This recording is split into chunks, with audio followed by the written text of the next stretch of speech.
बघ सकाळ झाल्या दोन काय सकाळ झाले? आता गुड मॉर्निंग म्हणाते हवा नाही दे म्हणात. Good morning, have a nice day. Okay, happy. Shri Swami Samarth. कसे आहात तुम्ही सर्व? मजेत आहात ना? मजेतच राहा, आनंदात राहा, आयुष्य आनंदात जगा, कारण की आयुष्य हे एकदाच मिळतं.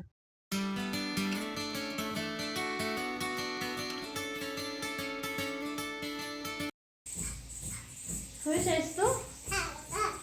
आवडलं तुला? होय.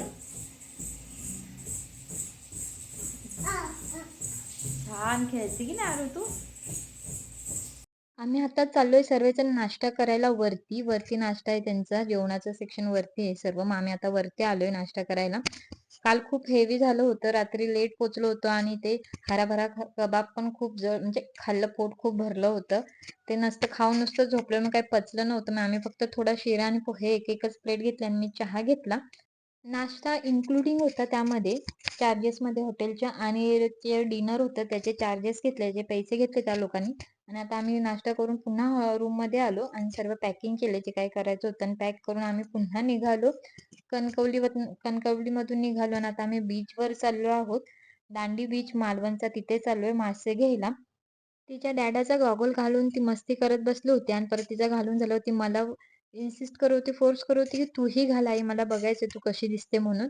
आणि मी घातल्यानंतर ती जाम खुश झाली आणि मला मिठी मारायला लागली आणि ती म्हणते आई तुला छान दिसतं, तुला राहू दे, म्हणून गप्पा चालल्या तिच्या. कारण की आरू छोटी असते तरी ती लय बडबडते, लय छान बोलते. तिचं बोलणं ऐकून ना माणसं म्हणजे बापरे किती हुशार पोरगी. कधी सुद्धा आम्ही प्रवास करतो ना, तर मी आरूला नेहमी विचारते की ते साईडला ज्या पट्टीमध्ये झाडं फुलं लावतात ना रंगीबिरंगी, त्या फुलांची कलर मी सारखे आरूला विचारत असते, त्यामुळे तिला लवकर कलर माहिती झाले.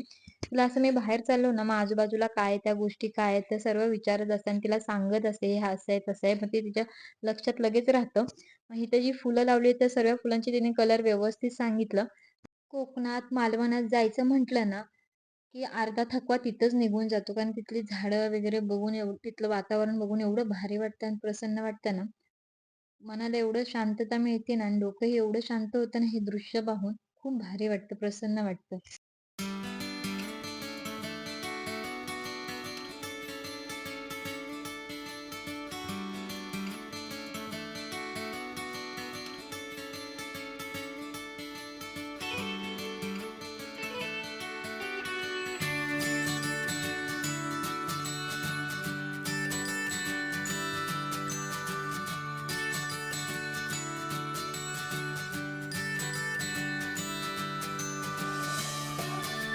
मालवण किल्ला बघा.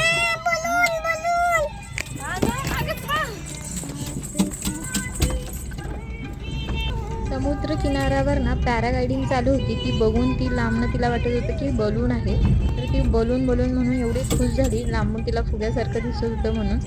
फायनली आम्ही मालवणच्या दांडी बीचवर पोहोचलो आणि आरू पण जाम खुश झाली बोट बघून, सर्व पॅराग्लायडिंग बघून.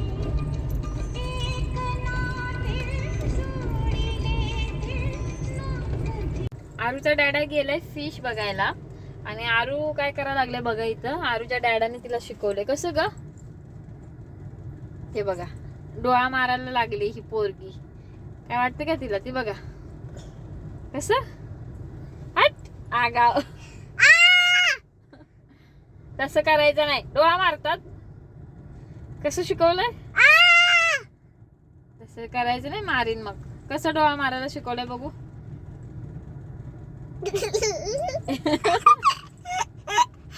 कसं यू जसं करायचं नाही.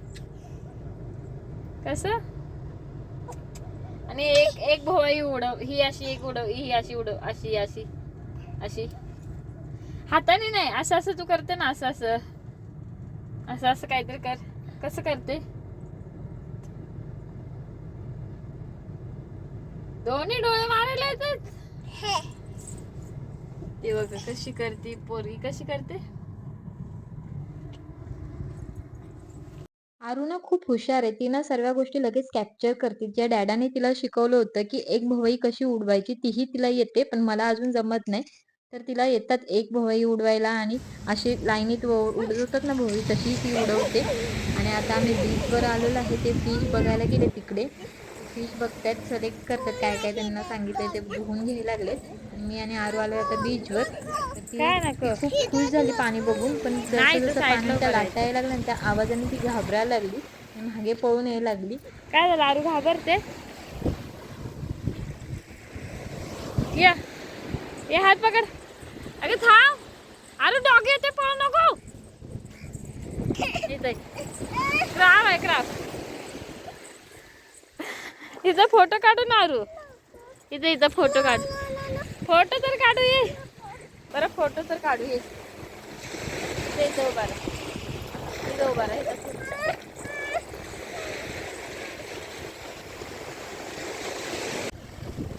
अरे पकड.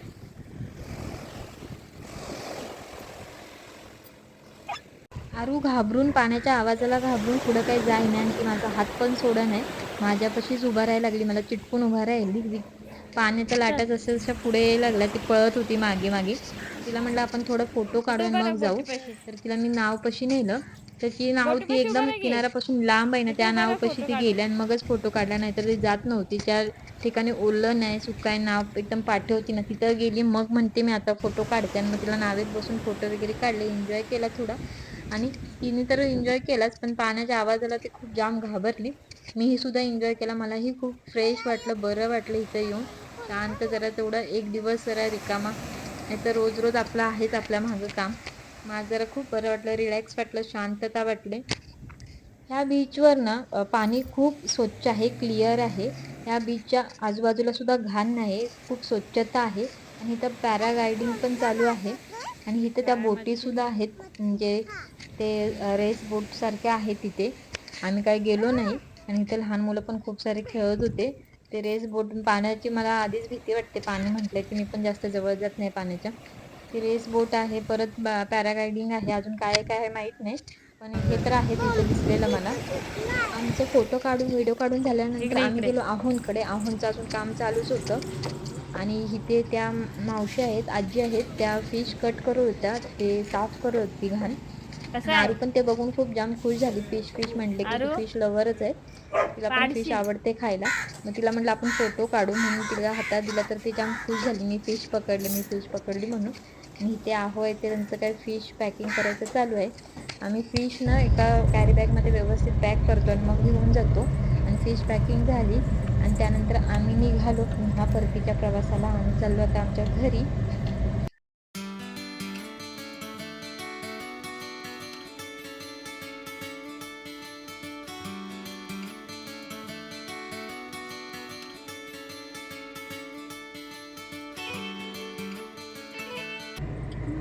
कसं आहे आरू, आवडलं?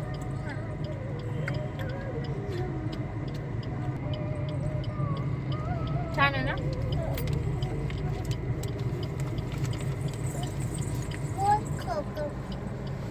गोड कोकम घेतला आणि आवळा घेतला. मस्तपैकी गोड कोकम आणि आवळा खात प्रवास करत राहिलो. छान वाटलं, कारण असं तर कधी कोकम आणि आवळा खायचं योगच येत नाही इथे. आजूबाजूला छान हिरवीगार झाडं होती आणि मधनं आम्ही जात होतो आणि रस्ता पण खूप छान होता. आणि जात जात प्रवास करत मस्तपैकी आवळा आणि कोकमचा स्वाद घेत चाललो होतो. खात रमत गमत छान जुनी गाणी लावली होती, मस्त एन्जॉय करत आलो. भारी वाटलं. तुम्ही पण बघा ना, किती छान रस्ता वाटतो आणि आजूबाजूला हिरवंगार, भारी वाटते ना बघायला सुद्धा.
फोंडा घाट आहे हा. फोंडा घाटातून आम्ही चाललोय आता.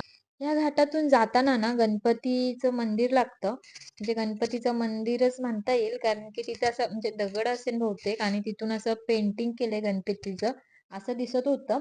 मग तिथं मंदिर आहे का काय ते माहित नाही. पण एकदम छान वाटतं जाता जाता गणपतीचं दर्शन होतं. प्रवास सुद्धा निर्विघ्नपणे पार पडतो ह्याची खात्री होते गणपतीला बघून. एकदम भारी वाटतं गणपतीकडेही त्या बघितलं. एकदम मोठं असं गणपतीचं दिसतं. पेंटिंग आहे का काय मूर्ती आहे माहित नाही, कारण की असं जाताना पटकन जातो ना आपण, त्यामुळे तिथं थांबून असं काही बघितलं नाही आम्ही. पण छान वाटलं बघता जाता जाताना गणपतीचं एकदम छान दिसलं आम्हाला, दर्शन झालं. आणि आता आम्ही म्हटलं इथं थोडं थांबून म्हणजे फोटो काढायचा पॉइंट होता, तिथं सनसेट दिसत होता म्हणून आम्ही जरा फोटो काढला आणि मी थोडा व्हिडिओ काढला. आणि तिथं माकड सुद्धा होतं. मग आमच्याकडे काय जे खायला होतं लाडू वगैरे बोर ते माकडाला दिले खायला. आणि आम्ही पुन्हा निघालो व्हिडिओ काढून. आणि जाता जाता बाळूमामाचं दर्शन घेतलं. बाहेरूनच आम्हाला मंदिर दिसलं, तिथून दर्शन घेतलं. परत जाताना पुढे गेल्यावर नरसोबाची वाडी दिसली, तिथूनही बाहेरनच दर्शन घेतलं, कारण की आमच्यासोबत फिश घेऊन चाललो होतो आम्ही, म्हणून बाहेरनं दर्शन घेतलं. आणि लेट सुद्धा झालं होतं, कारण की आम्ही मालवणला जाताना दुसऱ्या मार्गाने गेलो होतो आणि येताना आम्ही बाळूमामाच्या इथून आलो, त्या मार्गाने आलो आणि दर्शन घेतलं. आणि आतासाठी श्री स्वामी समर्थ. जय जय स्वामी समर्थ.